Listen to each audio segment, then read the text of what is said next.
Welcome to this video lecture, Portfolio Evaluation and Mutual Funds. So, போன video லெக்சரில் நம்ம என்ன பார்த்தோம் அப்படின்னா capital market line and security market line எப்படி வந்து போர்ட்ஃபோலியோ நம்ம டிசைன் பண்ணுறோம், எது பாசிபிள் ஃப்ரான்டியர் அப்படின்றது டிசைட் பண்ணுறோம் அப்படின்றது இந்த capital market line and security market line வச்சு நம்ம டிசைட் பண்ணுறோம். ஸோ இதை தான் வந்து போன செஷனில் பார்த்தோம், போன வீடியோ லெக்சரில் பார்த்தோம். ஸோ இன்றைக்கி இப்போ இந்த வீடியோ லெக்சரில் நம்ம என்ன பார்க்க போகிறோம்னா போர்ட்ஃபோலியோ இவாலுவேஷன். போர்ட்ஃபோலியோ இவாலுவேஷன்னா என்ன அப்படின்னு பார்த்தீங்கன்னா, இவாலுவேஷன் அப்படின்றது என்ன சொல்கிறது, அதோட ரிட்டர்ன் எந்த அளவுக்கு இருக்குது, எந்த அளவுக்கு பெர்ஃபார்ம் பண்ணுது அப்படின்ற அந்த பெர்ஃபார்மன்ஸை நம்ம வந்து கேல்குலேட் பண்ணுறது தான் போர்ட்ஃபோலியோ இவாலுவேஷன். எதுக்காக நம்ம வந்து மெஷர் பண்ணுறோம் அப்படின்னா, அதை இன்னும் இம்ப்ரூவ் பண்ண முடியுமா, இது பெட்டராக இருக்கா அப்படின்றத நம்ம தெரிஞ்சுக்கிறதுக்கு தான் போர்ட்ஃபோலியோ இவாலுவேஷன். இது வந்து ஒரு கண்டினியூஸ் ப்ராசஸ். ஒவ்வொரு இயருக்கும் நம்ம வந்து நம்மக்கிட்ட இருக்கிற அந்த different class of asset like share, bond, debenture, gold, இந்த மாதிரி மிக்ஸ் ஆஃப் அசெட்ஸை வந்து நம்ம ஒவ்வொரு தடவையும் நம்ம செக் பண்ணிக்கிடுவோம். எந்த ப்ரொபோர்ஷனில் வந்து நல்லா இருக்குது, எது வந்து ஹையஸ்ட் ரிட்டர்ன், லோவஸ்ட் ரிஸ்க்காக இருக்குது அப்படின்றத நம்ம வந்து கான்ஸ்டண்ட்டாக நம்ம வந்து செக் பண்ணிக்கிட்டே இருக்கோம்.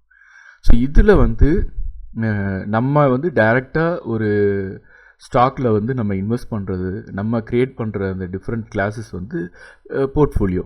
இதையே வந்து நமக்கு பதிலாக ஒரு கம்பெனி ஆர் ஒரு அசோசியேஷன் அதை க்ரியேட் பண்ணி ப்ரொஃபஷ்னலாக அதை மேனேஜ் பண்ணாங்கன்னா, managed portfolio is also known as mutual funds அப்படின்னு சொல்லுவோம். ஸோ இந்த வீடியோவில் வந்து நம்ம மியூச்சுவல் ஃபண்ட்ஸ் தான் பார்க்க போகிறோம். மியூச்சுவல் ஃபண்ட்ஸை பற்றி ரொம்ப பேசிக்காக தான் நான் சொல்ல போகிறேன். மியூச்சுவல் ஃபண்ட்னா என்ன தெரியாது அப்படின்ற அந்த பெர்ஸ்பெக்டிவில் இருக்கிறவங்களுக்கு சொல்கிற மாதிரி ஒரு வீடியோ தான் இது.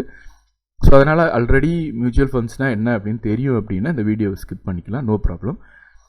ஸோ ஃபர்ஸ்ட் மியூச்சுவல் ஃபண்டுனா என்ன அப்படின்னு பார்த்தீங்கன்னா, மியூச்சுவல் ஃபண்டு அப்படின்றது இது ஒரு இன்வெஸ்ட்மெண்ட் வெஹிக்கிள் ஆர் இது ஒரு இன்ஸ்ட்ருமெண்ட். இப்போ எனக்கு வந்து மியூச்சுவல் ஃபண்டு ஏன் இன்வெஸ்ட் பண்ணுறேன் அப்படின்னா, எனக்கு வந்து டைரெக்டாக ஸ்டாக் மார்க்கெட்டில் இன்வெஸ்ட் பண்ணுறதுக்கு பயமாக இருக்குது. என்னோடய மணி வந்து எந்த ஸ்டாக்கில் போட்டால் லாஸ் ஆயிருமோ அப்படின்னு நான் நினைக்கிறேன், இல்லை எதில் போட அப்படின்ற நாலேஜ், எனக்கு மார்க்கெட் நாலேஜை பற்றி எனக்கு தெரிஞ்சுக்கிறதுக்கு டைம் இல்லை. பட் ஆனால் என்கிட்ட நிறைய வந்து அமௌண்ட் இருக்குது அப்படின்ற அந்த பட்சத்தில் இப்போ என்ன பண்ணுறாங்கன்னா, ஒரு குரூப் ஆஃப் பீப்புள் வந்து உங்கள் இந்த அமௌண்ட்டை ஃபுல்லாக வாங்கி அவங்க வந்து ஸ்டாக் மார்க்கெட்டோட ஃபுல் டைம் ஒர்க்காக அவங்க வந்து அந்த ஃபண்டை மேனேஜ் பண்ணி அதுலேருந்து ரிட்டர்ன் எடுத்து கொடுப்பாங்க. ஸோ இது பேர் தான் வந்து மியூச்சுவல் ஃபண்ட்ஸ்.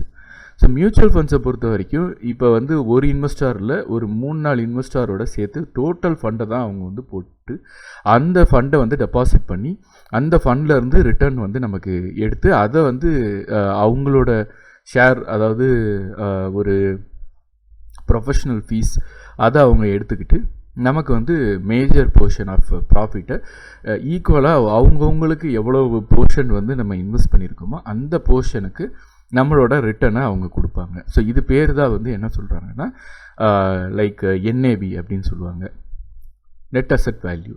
இதை வந்து டோட்டலாக எல்லா இன்வெஸ்டாரும் போடுற அந்த இன்வெஸ்ட்மெண்ட்டை என்ன சொல்லுவாங்கன்னா இன்வெஸ்ட்மெண்ட் பூல் அப்படின்னு சொல்லுவாங்க. இந்த ஸ்விம்மிங் பூல் மாதிரி தான். ஸ்விம்மிங் பூலில் எப்படி நிறைய தண்ணி இருக்குது, எல்லா தண்ணியும் அங்கே தான் இருக்கும், அதே மாதிரி இன்வெஸ்ட்மெண்ட் பூலில் எல்லாரோட ஒரே அமௌண்ட்டு ஃபுல்லாக ஒரே இடத்துல நம்ம வந்து போடுறது தான் இன்வெஸ்ட்மெண்ட் பூல்.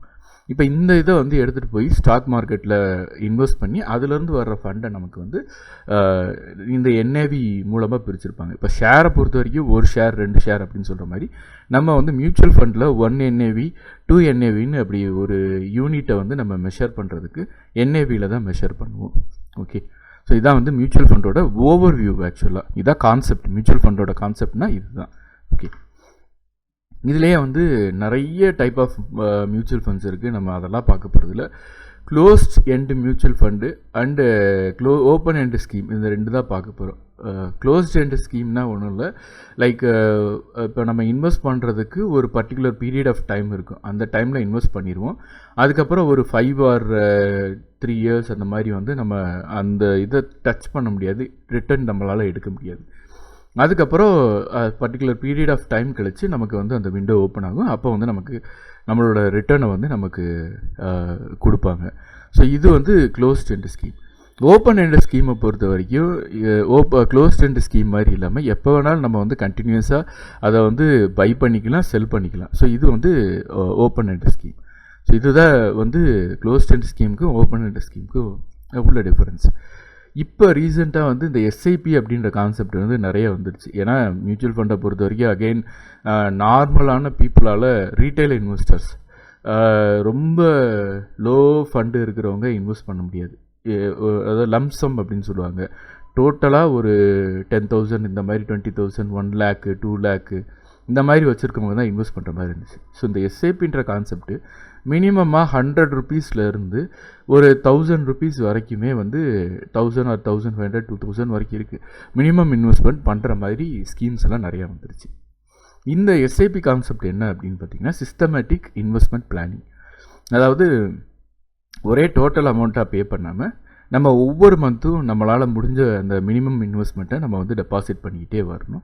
ஸோ இந்த யூஸ்வலாக நம்ம அந்த எல்ஐசி டெபாசிட் பண்ணுற மாதிரி நம்ம டெபாசிட் பண்ணிக்கிட்டே வந்தோம்னா இந்த வேல்யூ க்ரோ ஆகும்போது அதோட ரிட்டர்னும் நமக்கு வந்து எப்போ நம்ம மெச்சூரிட்டி வருதோ, அதாவது இதை பொறுத்த வரைக்கும் ஓப்பன் எண்ட் ஸ்கீம் பொறுத்த வரைக்கும் இந்த லாக்இன் பீரியட் மாதிரி கிடையாது. ஸோ எப்போ நமக்கு வந்து அதை ரிடம் பண்ணணும் அப்படின்னு நினைக்கிறோமோ அப்போ நம்ம அதை வந்து செல் பண்ணி நம்ம கேஷ் பண்ணிக்கலாம். ஸோ இதான் வந்து மியூச்சுவல் ஃபண்டோட டைப்ஸு. எதுக்காக மியூச்சுவல் ஃபண்டு வந்து யூஸ் பண்ணுறாங்க மெயினாக?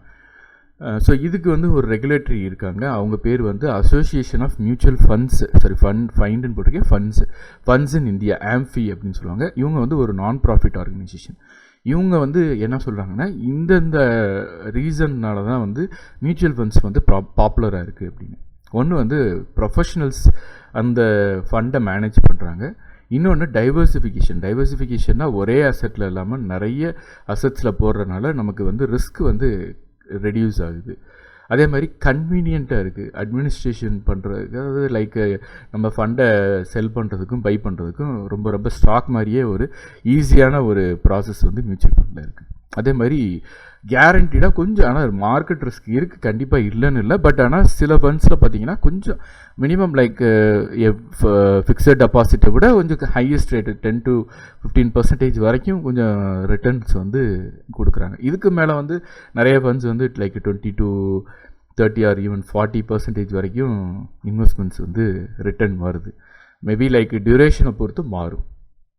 அதே மாதிரி மியூச்சுவல் ஃபண்டை பொறுத்த வரைக்கும் லோ காஸ்ட் இன்வெஸ்ட்மெண்ட்டு. தென் லிக்விடிட்டி நல்லாயிருக்கும். ஸ்டாக்ஸ் மாதிரி மற்ற அந்த ரியல் எஸ்டேட் மாதிரி நம்மளுக்கு வந்து லிக்விடிட்டி ப்ராப்ளம் இருக்காது.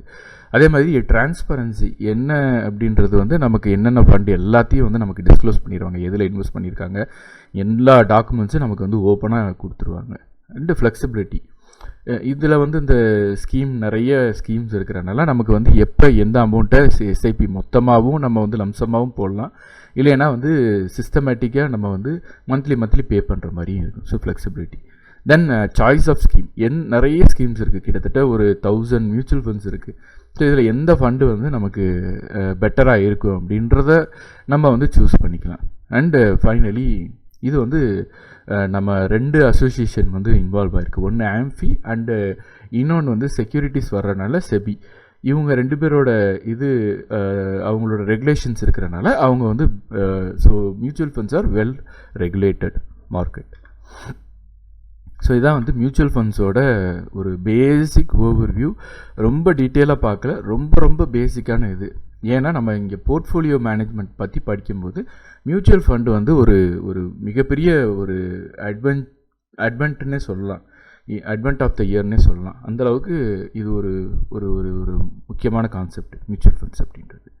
ஓகே, ஸோ நெக்ஸ்ட்டு செஷனில் நம்ம நெக்ஸ்ட்டு வீடியோவில் என்ன பார்க்க போகிறோன்னா இந்த மியூச்சுவல் ஃபண்ட்ஸையோ இல்லை ஒரு போர்ட்ஃபோலியோவோ மெஷர் பண்ணுறதுக்கு என்னென்ன மெஷர்மெண்ட்ஸ் இருக்குது.